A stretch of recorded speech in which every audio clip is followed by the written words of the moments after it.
Welcome to a Thursday edition of Beyond the Arc alongside our NBA insider Bill Ryder and Ashley Nicole Moss. I am John Gonzalez.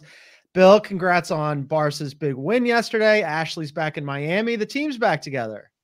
We're back. Let's go. Yeah, a little, I know this is not a soccer podcast, but let's go Barcelona. Take that, Ash, I got some for you.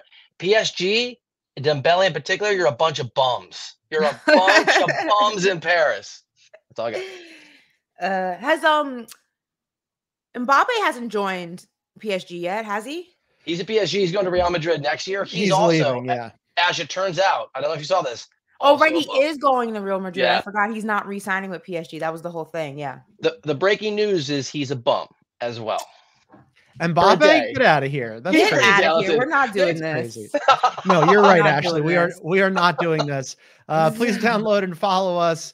Leave us a 5-star review, all that good stuff. Later in the show, we're going to get into the latest in the very messy, continually messy Minnesota ownership battle, and we'll talk through Bill's top 5 MVP ballot. I think that'll be fun. But don't first, get mad at me, Ashley.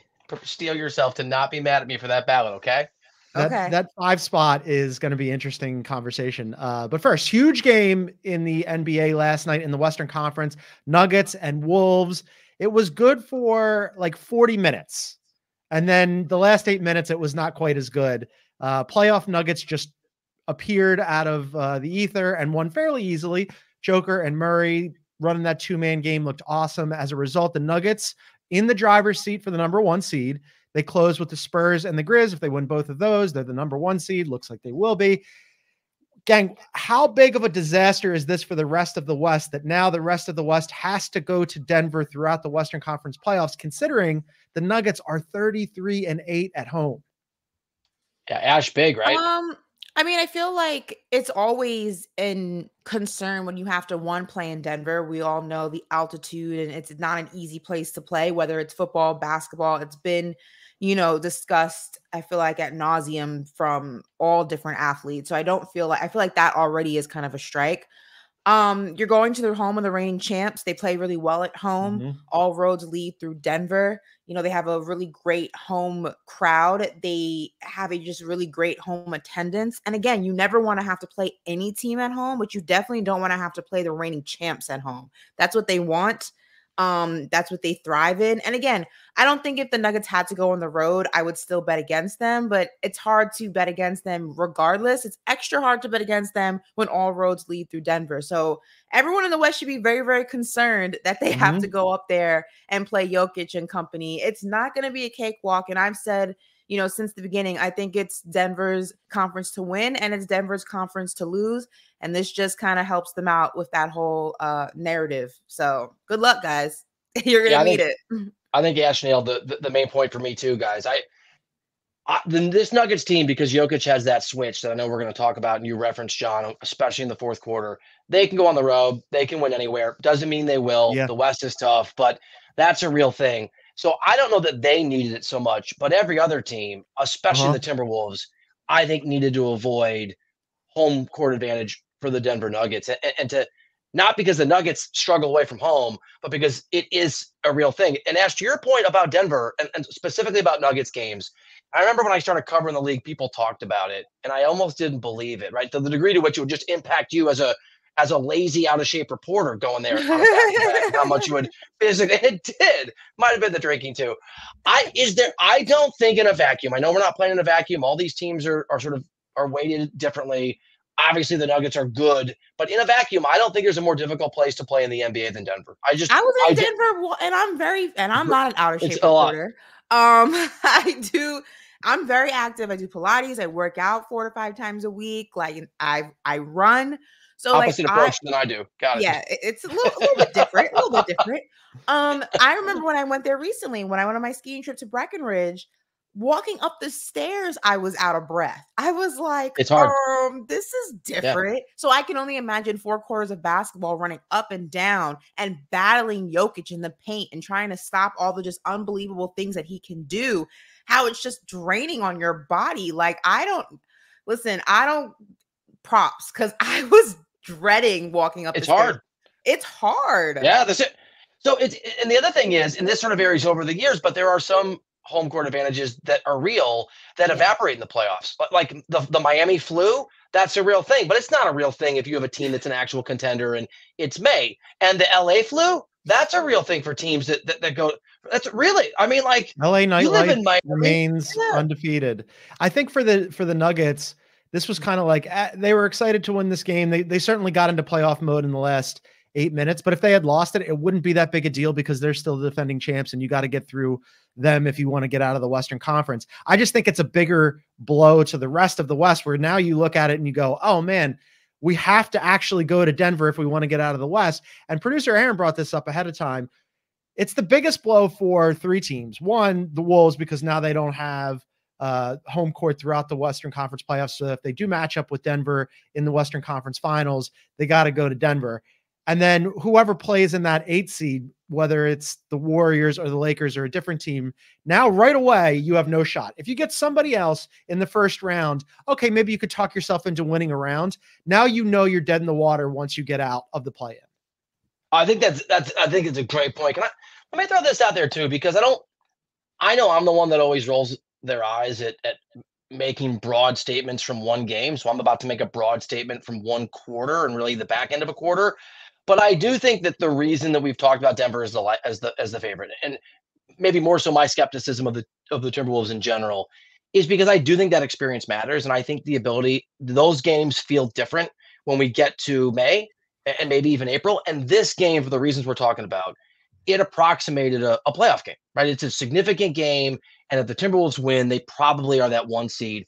And in the fourth quarter, you saw a multi-time MVP and probably the best player on earth, and the guy that's probably going to be the MVP again this year, be perfect. The guy had, I think, 9 points in the fourth quarter. Now it was a very balanced offensive attack, and they were pretty dominant down the stretch. But Joker was awesome. And Anthony Edwards, and I think he's amazing. I think he's legit. John and I were talking before the pod that he's got it in him, but he didn't make a shot in that fourth quarter. I don't think he scored in that fourth quarter. And so it's a small sample size last night, but I think it's a reminder that these big moments take a while to be able to grapple with. And even Joker is a player who a year ago, if we were doing this pod a year ago, we would be having to talk, and I'd probably be the one that would end up being wrong about, can he win? He hasn't won. It hasn't translated because it takes a while for most guys, most stars and teams to learn how to win in those moments. And I just think you saw last night that the Timberwolves don't have that experience yet, and the Nuggets do. And that is a big difference between Denver and the other 2 teams for me that are top of the Western Conference other than them. I mean, I think that you can also just look at the way that the standings kind of unfolded throughout the course of the season, right? Because there were times where the Nuggets were 3rd. I think even there was one point where they were 4th in the West, and the West has been highly competitive. I feel like this season, even more so than last season, just because of the different teams that are in the running for the actual playoffs versus the normal suspects that we're used to seeing. You know, the Suns aren't in the playoffs, the Lakers, Golden State, those teams are kind of swindling down to where the play-in is, and you're seeing like young teams really start to get into the groove of things. It's just slow and steady wins the race for the Nuggets. They're not really concerned about everything that happens around them. They're just focused on one game at a time, controlling what we can control. And that translates to their game, even when it comes to 4 quarters of basketball. I mean, we're talking about a Nuggets team that was 3rd only a few weeks ago, and now they hold on to the number 1 spot in the Western Conference. It's just that type of discipline and that type of mentality. It reminds me a lot of Golden State back in the day, where Golden State could be like losing by the half and you would never know it the way that they play. It's just calm, cool, and collective, very much like the old San Antonio Spurs. Also, teams like that championship mentality and that championship DNA and just that calmness that they play with, although it's like tenacity, it's a calmness that they play with. Yeah. It's very, very hard to compete with. And that's what makes Denver so dangerous. They never get too high or too low, but they're just like silent assassins. And that's why all roads leading through Denver is not a good thing, at all. They don't get rattled. And I thought my takeaway from last night was twofold. Like, the game got tight, and then what happened? Like, Minnesota, one major issue with Minnesota is where do they go in the half court offense, right? Because they're actually really good in transition. They're efficient. The problem is they just don't do it with enough frequency because they're playing out of their defense every single time. And there was a couple of plays like, Rudy Gobert had a block on Joker, and then Ant had an outlet pass, and then Nas threw it to Jaden McDaniels, who went behind his back to Rudy, who was trailing. It was beautiful. The ball never touched the floor. But when they get into the half court and the game is tight And you're talking about like Denver not getting rattled. Like, where are you going for your offense? It's Ant. It's, now you don't have Cat. And then like to a lesser extent, like Mike Conley. So it gets a little sticky for them. Whereas with the Nugs, they are so good in the half court. I mean, last night they were hunting the switch in the 2-man game with Murray and Joker all night long. And I don't know if you guys saw this, but LeBron and JJ on their pod did a breakdown of that action where basically Joker's like, all right, we're going to clear it out. We're going to have Aaron Gordon on the baseline, and I'm going to make you make a decision. Either you're going to double me and I'm going to toss a lob to Aaron Gordon, or I'm going to get into that mid-range game where I shoot like 73% and you're dead on arrival. And it's just like, it's so difficult to stop. So I watched that game last night, and as Aaron said, there's levels to this, right? Wolves have looked good all year. The Nuggets went, okay, great. You stuck with us for 40 minutes. Bad news for you. There's 8 more to go. Ash, this is why I want you to pick out an expensive bottle of wine when John buys us all the dinner. I don't know, John, because to your point, playoff basketball is different than regular season basketball. And things are going to slow down. Half-court offenses are going to matter in a significant way. Now, Cat's coming back. Like, in fairness, Cat's going to play Friday or Sunday for these guys. And hopefully, presumably, he'll stay healthy. And the dude's almost a 50, 40, 90 guy this year. But I do think that is a part of the equation. I also want to sort of circle back to something John said, compliment John to compliment myself, right? That old move where you talked about how this is really bad news for the Warriors and Lakers, that one of them, right? You may have to play Denver, it looks like. I also think it's great news for Denver, at least with the Warriors, in the sense that if you got to play Golden State and you're Denver, and they're the favorite, but if you got to play them, rather play them in a first-round series where they are not maybe as sure about themselves as they will. Because if the Warriors get on a run on the other side of the bracket and they make a conference finals, they have more championship experience than Denver. They're not afraid of those moments. I'd rather get that team or the Lakers early before you can build some belief and some momentum in the playoffs, because I happen to think those things matter if that belief momentum comes with LeBron or Steph. I know the Warriors got destroyed, or the Lakers got destroyed last year, but yeah. You know who else this is great for? Who? Me. Here's why. The Wolves dropping down into the 2, you avoid the Lakers and the Warriors. And it looks like at present, if the playoffs started right now and the Timberwolves are in the 2, they're getting the Suns or the Kings. In the event that it's the Kings, our bet is null. In the event that it's the Suns, you might as well pay up now. I love that. I can still win, but I'm a bigger, I might be a coin flip there, like instead of a huge favorite, unfortunately. Listen, I mean, going back to Denver, I shared this in the group chat with you guys yesterday, and Kevin Hart, I think he has like a streamcast that he does, and he spoke about Jokic and said, this is not a direct quote, but basically said that you cannot give Jokic another MVP award because it would be bad for the NBA. This hate against European players has got to stop. We have to stop doing this. The game is not going to stop getting international. If anything, it's going to get more international as the seasons and as the years progress. This is just the direction that the league is going. Whether you like it, whether you don't, you better get on board, because we have not seen the end of Jokic's and Luka's and was that his objection? Just that he's European? I think that's not quite sure what it is, because even it's a subcontext sometimes. I believe it was Gilbert Arenas, Paul Pierce, maybe. I don't know. It's one of the two of them that basically said they did not like the European game and that their game is basically trash, which is crazy to me because Jokic is on the verge of winning yet another MVP. And I heard what Kevin Hart and Cedric the Entertainer were talking about, and they said, it should be SGA. And I know on this pod we've had the conversation before. Whether it's SGA, whether it's Jokic, whether it's somebody that's not either of those two. Bill, as a voter, Luka, I think that as a voter now, you have to lean more to like, okay, SGA, great. Luka, phenomenal, as always. It's Jokic. Like, I don't know how there's any other argument for any other MVP. Aaron just dropped a stat in here. 2018, Harden was the last American MVP. The game is international. Get over it. Like, and the three best players in the NBA, which is not the same thing as the 3 guys most likely, to be number 1, 2, 3 on the MVP ballot, are all from abroad. They're all from abroad. Even if Embiid's going to play for USA, whatever order you want to go, Joker, Giannis, Embiid, I just want to know what that means. Like, it's bad for the NBA. What does that mean exactly? By the way, that means that person talking is an idiot. That is what that means. So when they say, when those guys are like, hey, they don't like the international game, it should be SGA. SGA's from Canada. Right. Yeah, He's not an American. Canadians is like Drake. Yeah, he's Canadian, but it's like No, but not it's like called America. he's You also can't call not. it But he's not. Canada isn't This is America. It's true, but it's kind of like you kind of look past. You look past people who are Canadian as being international. Like Ryan Reynolds, technically he's Canadian, but he's an American actor. You know what I mean? No, he's Canadian. Nope, he's a Canadian actor. Yeah, he's not an American actor. He's Deadpool. He can be American. All right, real quick before we do a break, if you had to pick a team, because we're all in agreement that this is bad news for the Western Conference, but in the same way that somebody has to play the Celtics in the East, somebody's going to have to play the Nuggets in the West. Pick a team that you think could at least give them make them work a little bit. Dallas. Yeah, yes, that's my answer too. I hate it. That is also my answer. That's awesome. I'll also go Warriors if they can get to the other side and play them in the conference finals. I will. Yeah, they'd have to avoid them in the first round for sure. Yeah, they do. Maybe. But I love that we all landed on the Mavericks, who, by the way, 16-2 since that lineup change and the best defense in the NBA over that span. So they're playing really good basketball right now. All right, let's take a break, and then we're going to get into the Wolves ownership situation, which is so messy and so delightful, unless you're a Wolves fan. But for us, it's delightful. We'll talk about that next. Every spring, we marvel at its majesty, a tradition unlike any other. The Masters, this weekend on CBS and streaming on Paramount+. All right, welcome back to a Thursday edition of Beyond the Arc. John, Ashley, and Bill here. Thank you for listening to us on podcasts. Also, check us out on YouTube.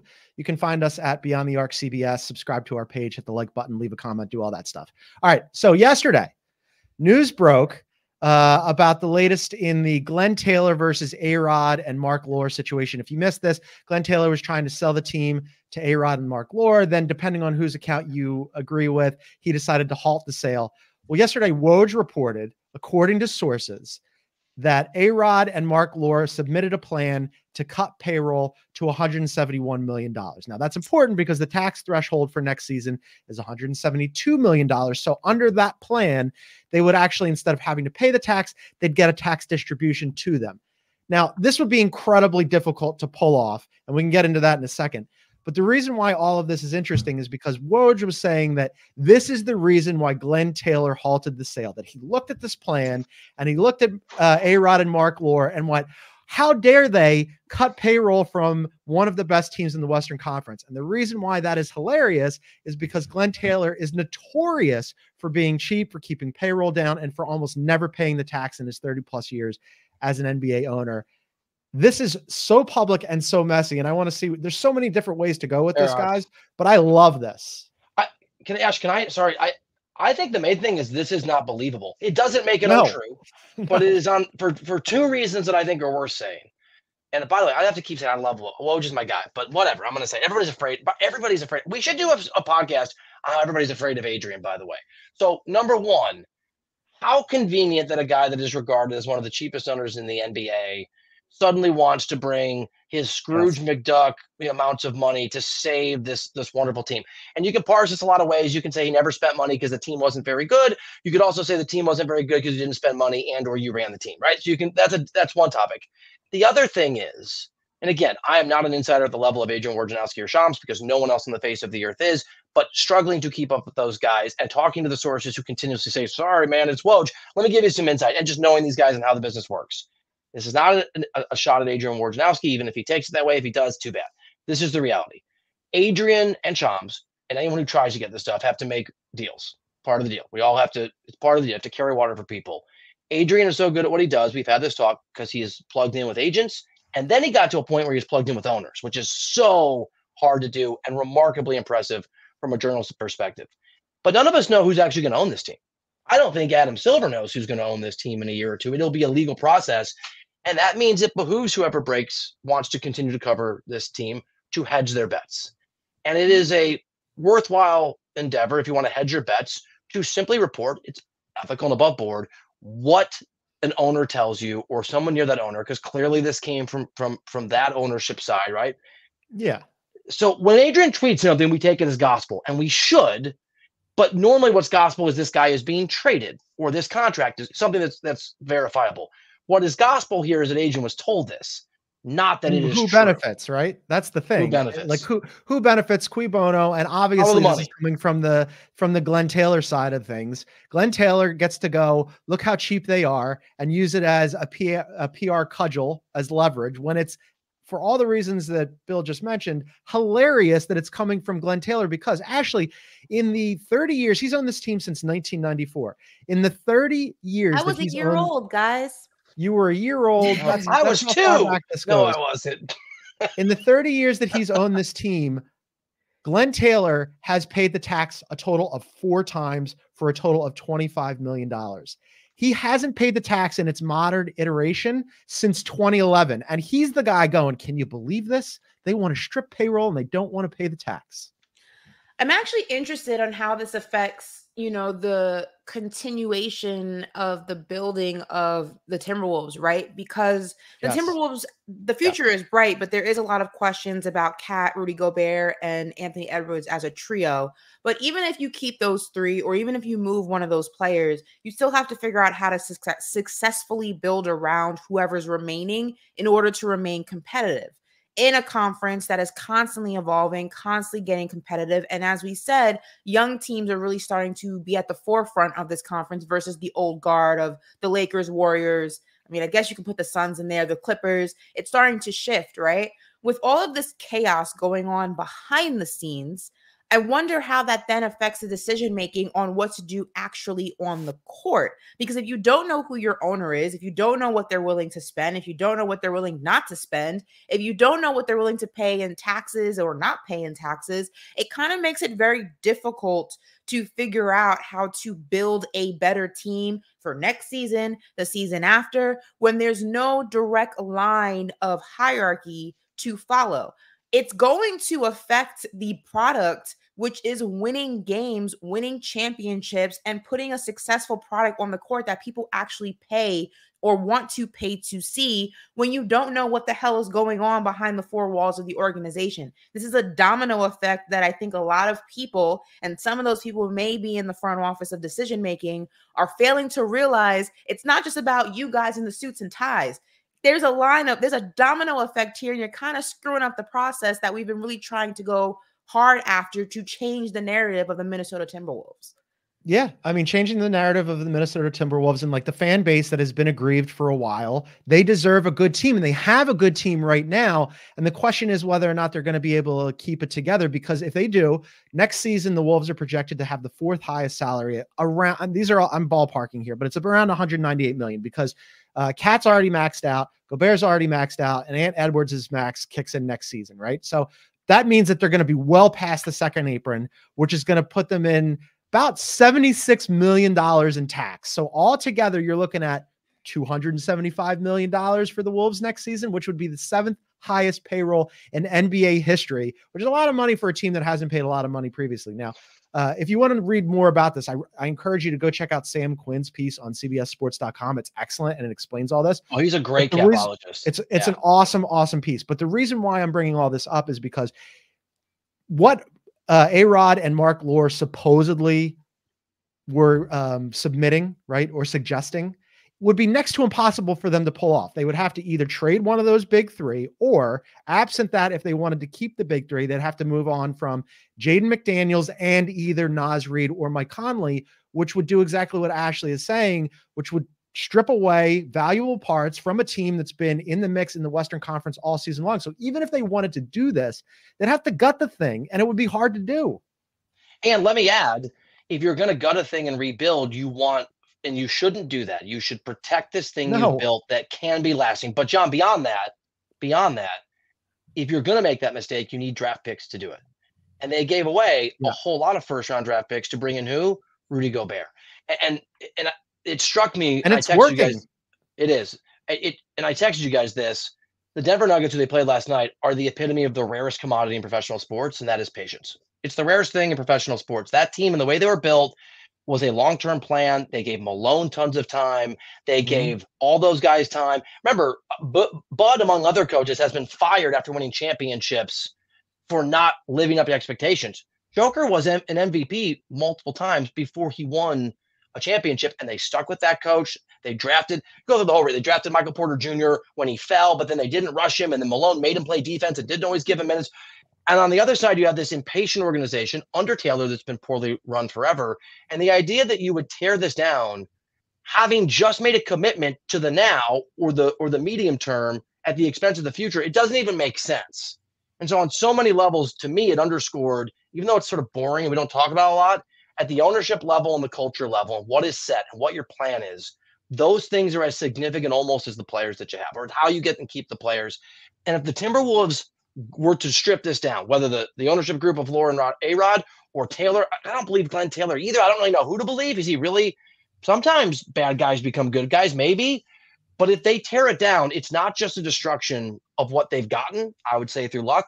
It is also a sign they can't build it again, and they won't build it again because they don't know how to do it, and they don't have the willingness to when it's in front of them. It sucks for Wolves fans, right? I mean, Ash, we talked about this with the Knicks and not being able to have nice things. Wolves fans finally have a nice thing here. Yeah, they lost the Nuggets last night. They're going to end up in the 2, but this is by all accounts a successful season for them. And now you're looking at these guys slap fighting and they're doing a food fight over a team that's a good team and could be good for a while. Yeah, I mean, it just seems like it's, for lack of a better term, a pissing contest. And it just seems that once again, there's egos being involved in situations, which, listen, that's to be expected when you're talking about people with a lot of money. They usually have a lot of ego that goes with that. But you would think that the ultimate reason why you're even having this argument in the first place is because of how good the Timberwolves are and what their ceiling is to continue to become good. And I think that's being lost in the whole battle of who's going to own the team. When, look, if the team's not good, nobody wants to own it. If the team's not good, it's no longer profitable. Like, you guys are fighting over something that is now profitable without thinking about, okay, how can we keep it profitable? And who's the best ownership team to go ahead and do that? So it's just interesting that people tend to forget how they get from point A to point B and completely ignore point A when fighting only over point B, when it's like, okay, well, you're focusing on that. But by focusing on that, if this falters, we're back to where we started from. And that's where you don't want to be. So I get it. They need to figure it out. Honestly, I don't know. I mean, they knew that it's ridiculous to me. And listen, James Dolan's my owner, so I've been through the ringer. They knew that this was coming down the pike when they traded for Rudy, right? Because you can very easily see you're going to max out Ant, and you've got Rudy now, and Cat's getting his max. And then I guess they were just sort of kicking the can down the road. From a fan's perspective, you want to keep this core together because it's a fun team and it's successful. And it's also, here's the other thing, it's not their money, right? Like, it's easy for us to go, hey, $275 million, pay the 75 extra and have the 7th highest payroll in NBA history because it's not our money. And by the way, the other teams that had higher payrolls than the Wolves would be projected to have next season, the Warriors the past 4 seasons where they won another championship, and the Clippers the past 2 who are owned by Steve Ballmer, who has that kind of money in his couch cushions, right? I think A-Rod and Laura and Glenn Taylor, none of them want to pay that much because they're not Steve Ballmer. And I get that part, but this is the team you built, and you kind of are a victim of your own success. Have a plan, follow it, be patient with it, and understand that you can't veer from it when it gets hard or difficult financially or with the media or PR or even results. Have some patience and have some fortitude. Being an owner is a professional job, even if the people that are sports owners tend to be professional about the things that aren't their teams they own, right? These are toys and they're not their area of expertise. It is. I don't know who we should or the Timberwolves fans should root for to win this battle, but having the right owner matters. And hopefully one of these two groups is the correct answer to that question. I wonder if one of them is. It kind of makes me feel like Ashley and I were at Sports Illustrated and the owners were always bad. And then the next one would come along and you'd be like, you know what? This next one might have a good idea. And they never do. And I just hope for Wolves fans that it ends up working out for them because this team is fun and I would like to see them stay together. All right, we're going to take a quick break. And then on the other side, very excited for this. We're going to do Bill's top 5 MVP candidates. That 5 spot, very interesting. That's next. 2 big boys getting ready to play. Big being the operative word here. And here they come.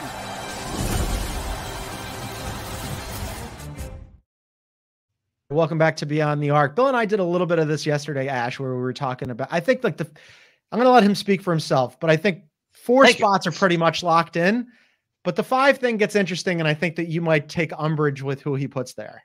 So John and I would not be aligned, perhaps if the conference standings had gone a little bit differently, but I do think that the likelihood Minnesota is not going to finish atop the West complicates things or uncomplicates things for me. So here we go. I'm going to just unveil these in tiers. Okay.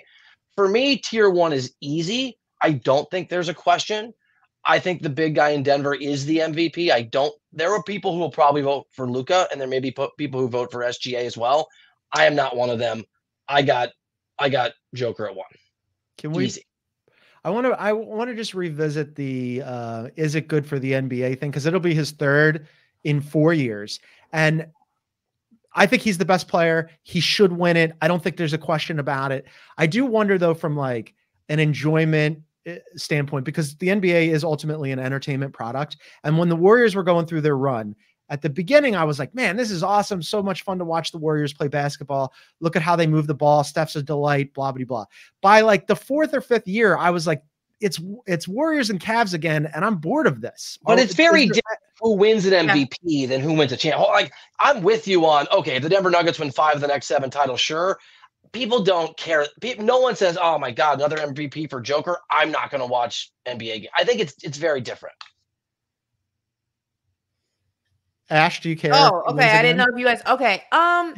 I think that, but you know what? I think the timing of the award is a little bit weird, right? Because I think by the time the MVP comes out, we're already in the 2nd or 3rd week, roughly into the postseason. So like people's short-term memory, I mean, people have short-term memories. So when it comes to, the regular season, all that really is in the forefront of your mind is how that player is performing, in the playoffs, right? So I go to the Joel Embiid situation because that was probably the most, I feel like, polarizing argument when it came to the MVP last year. Jokic obviously goes on to win the championship, and then everyone says he should have been the MVP. And Joel Embiid obviously does not have a great playoff appearance, and then James Harden doesn't help him out.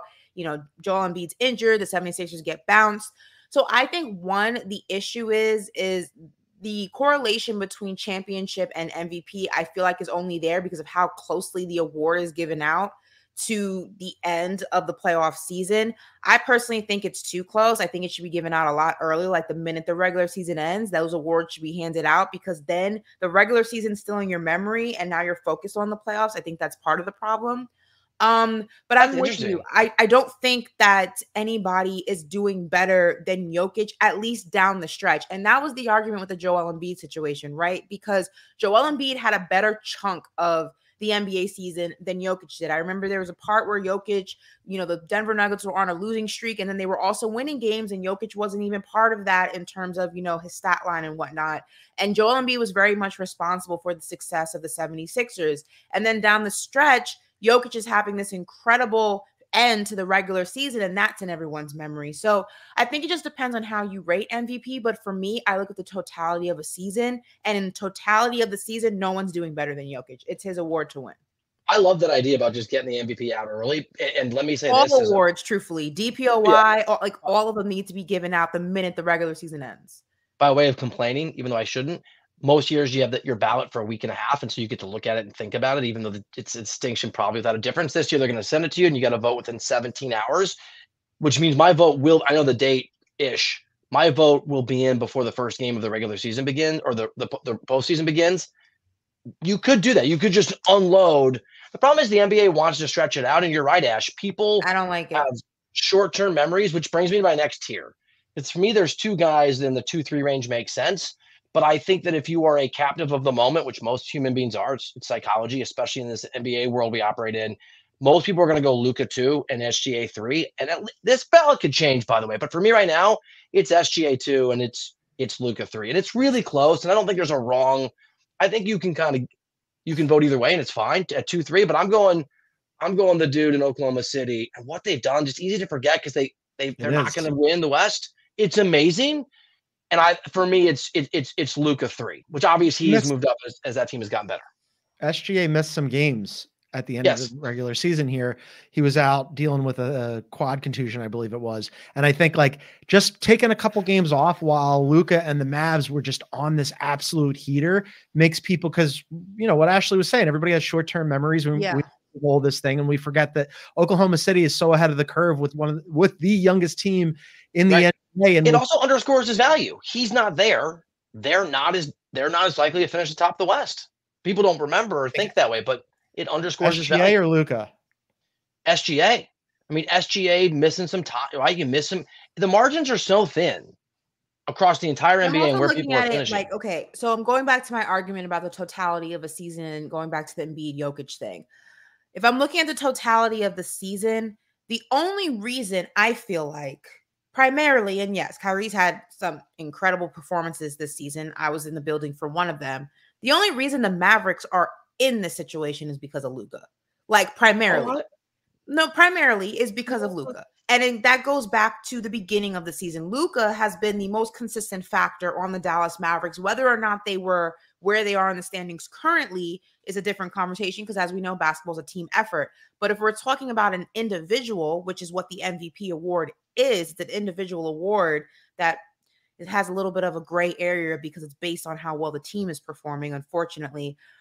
I give Luka the slight edge over SGA in that argument, only because the Mavericks have been in the conversation of can they creep into the like all season long because of that guy right there. SGA and OKC, they have been rocking and rolling all season. Luka, I feel like single-handedly for most of the season has kept the Dallas Mavericks afloat, even when it looked like they were just really, really bad. Afloat, yeah. Now we're parsing very fine lines. Like it's thin line. Yeah, it's very, very thin. I'm not where you are, but I respect where you are. And I'm barely on the other side. I may change my mind before I have to vote. I'll just say this. John noted this stat, and I brought up the other day, I think yesterday, John, with you, or maybe on HQ. Now what? Are they 16-2 since they basically learned Dallas how to utilize the people they traded for at the deadline? It takes some time. They have the best defense in the NBA over that almost 20-game stretch. And doesn't take away from Luka. But that is a big part of why the Mavericks have shot up. Totality of a season, though. I get it. You and I look at the MVP award. No, we don't. I don't for me too. Stretches. I go by overall season. But my point is, in the totality of the season, the Mavericks are not where they are simply because of Luka. They are there because of Luka and because they made these trades. They finally figured out how to implement properly in their rotations. And this Dallas team became different defensively. And it's not like Luka's a defensive part of that equation, which is fine, right? A lot of these guys aren't. Actually, that's not true. A lot of these guys that win MVP now are. But historically, you don't have to be the defensive player. His effort's been better lately. I mean, for sure. Yeah. It's like Steph, right? It's easy to be better when you have good players around you. I'm saying before the Mavs even figure out how to use those weapons that they traded for and how to go ahead and utilize them defensively and get Luka to provide a defensive effort, offensively, they were staying afloat simply because of that. And that offense directly points to Luka. Yep. That's where I give him the slight edge, but I'm not mad at SGA. It's a fair point. Yeah. I mean, voting's hard. All right, next tier is number 4 is Giannis. I think we can skip it. I think it's pretty clear. Number 4. Oh, okay. Well, maybe we won't. So let me just roll it all together and we can argue. So I got Giannis 4. So 5 is brutal. And I am much more inclined to have Anthony Edwards in real consideration and Jalen Brunson in real consideration for my ballot than John and most people, frankly, because I do the radio show in the morning. I do have voters on a lot, and I do ask them the hard questions I don't want to have to answer until I have to. So this could change. I don't think I can leave Jason Tatum as the best player on the best team in the NBA off my ballot. So I currently, but it's underlined and has ellipses going each direction, which is my way of saying, I don't know. I currently have Giannis 4 and Tatum 5, but Brunson and Ant to me, and I know that Anthony Edwards and that team are not going to win the West, but what he has done, and this applies to Brunson all year too, what Anthony Edwards has done without Cat shows value, and what Brunson has done for huge chunks of the season without OG, even right before he got traded and after he got traded, and without Randall for huge most of the season, that's value. And so I find 5 to be brutal. You want to make the case for Brunson? I actually don't. Well, for me, Brunson's in it because I don't have Giannis on my list if I were a voter. I just don't. Really? So who would it would probably go? I agree with everything. I mean, Bill and I obviously went back and forth with SGA and Luka, but let's just go ahead and for argument's sake say it's Jokic, SGA, Luka, I probably have 4 or 5. I'd probably teeter back and forth between Tatum and Edwards, and I'd have Brunson in that 5th spot. I don't think that Giannis has done anything miraculous that puts him ahead of any of those guys I named just now. I don't think the Bucks look that impressive. I think that they're a byproduct of being in a highly weak conference. I think he's been in and out of the lineup all season. Yes, when he's on the floor, he does dominant things, but he's Giannis. That's to be expected. He can do it in his sleep. But I don't think that the team looks very good. I mean, they look good because they have Giannis and they have Dame, and when they're playing separately, they look really well. I mean, they look good, really good, but when they're playing together, they look a little wonky. But as a team, as a whole, are any of us believers in the Bucks to really make some noise outside of maybe getting out of the 2nd round? Do you think there's a team that's coming out of the East? No, they don't look good. Like, I think that's a fair assessment to make about this Bucks team. I don't put Giannis ahead of Jason Tatum because of that. And I think that Jalen Brunson has done a lot with having a lot thrown at him that I would also put him ahead of Giannis and the Bucks. I'm not impressed by what they're doing in Milwaukee, like, at all. I know Giannis can drop 30 in a game. That's to be expected. The Bucks situation overall this season has been sloppy, and I think it sometimes distracts us from the fact that Giannis is still really good. He's missed some games. Good. He's still played 73 games this year. He's only missed 7. So he's been available basically the entire season. Yeah, he's taken some time off here and there, and he's going to miss the rest of the regular season. But like, I mean, when you look at the numbers of what small sample size, because he has played a lot, their defense, which has not been good this season, absolutely implodes without Giannis. I think this is a good point. He's, for me, I think like an unimpeachable top 4. And then the 5 is where you get into the conversation about, all right, some people aren't sold on Tatum. Yeah, I do, because he's that good. He's that good. I mean, his numbers are like all of the, not to get too nerdy on the advanced metrics and all that stuff, but like value above replacement, wins above replacement, all that stuff that like that the nerds super and I like to look at. He's incredibly valuable to that team. And Ash, to your point, the Bucks are barely holding on when he plays. You take him off that team, they're going to just completely and utterly crater. So, and then I'd go and I'd mention Tatum. I think Brunson has a case, Edwards has a case, but I just don't know how you leave the best player on the best team in the NBA off of it. So that's why I'd go Tatum 5.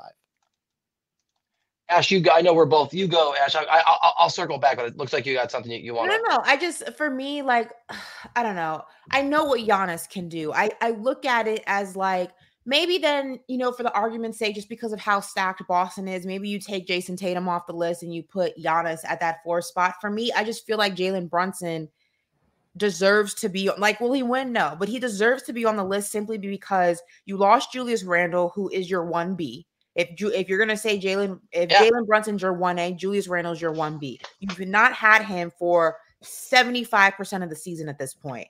You lose OG Anunoby, who has been just huge on defense. We're also forgetting Mitchell Robinson, who's a monster on the boards. That has taken away a lot of the defensive effort. He's now back.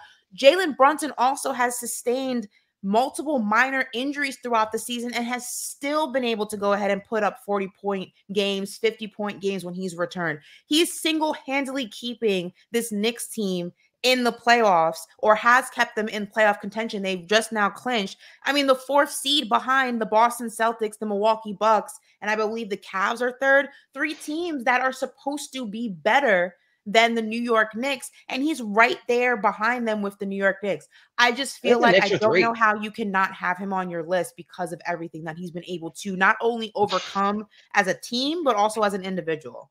So you both make really good points I want to hit really quickly because I love this MVP stuff because it keeps me up at night, but it's amazing. Maybe this is dumb, but it's how I think. If the Knicks finish ahead of the Bucks, I will reconsider that. I will reconsider Giannis versus Brunson. I'll at least think about it. I don't think I'll get there for a variety of reasons, and one of them is something John hit on that I think would be more in conversation if Embiid hadn't gotten injured. And I'm sorry that he did, but it certainly makes his vote easier. When things are close, I do factor in standings, and I certainly factor in guys that are among the best defensive players on the face of the earth, on top of being offensive forces, have a small advantage, or maybe a big advantage to me in a close call with guys who are more offensively inclined. Embiid and Giannis are capable of being the best defensive players on their teams, who are often the best or near the best when they're competitive defensive teams on the planet. Now, I know Embiid's not going to be qualified because he hasn't played enough games, but in the years I've voted for those guys higher than maybe others would have, for me, defensive excellence comes into the mix. So standings matters. That's not done yet. It's done in the Western Conference, it feels like. And defense matters, and that's something that's harder to quantify, but I do think it's significant. I mean, for the Giannis component, it's not that hard to quantify, right? When he's off the floor, they're 10 points per 100 worse. Yeah.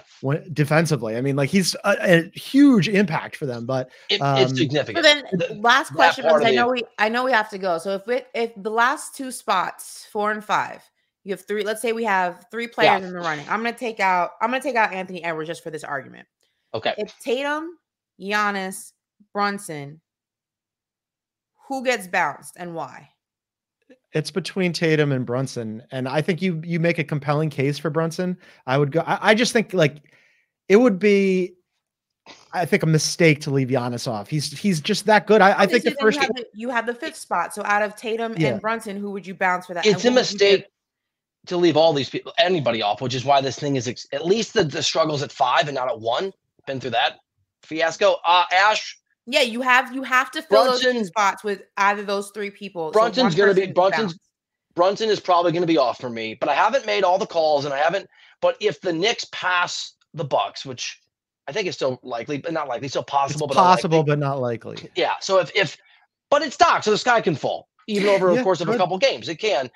If all of a sudden the Knicks finish 2nd and they've been felled by injury, and I will contemplate the idea, but then it's like I can't put Brunson over Giannis, so I leave Tate. It's hard. It's so hard. Truly amazing about this is I think, despite the spirited conversation that we're having here, it will come down for most voters to that 5 spot, which will be between Tatum and Brunson. And no matter what happens there, and I think it probably will be Tatum in 5th, but no matter what happens, either Celtics fans or Knicks fans are going to be really upset, and they'll have a case. Yes. They'll have a case to be upset.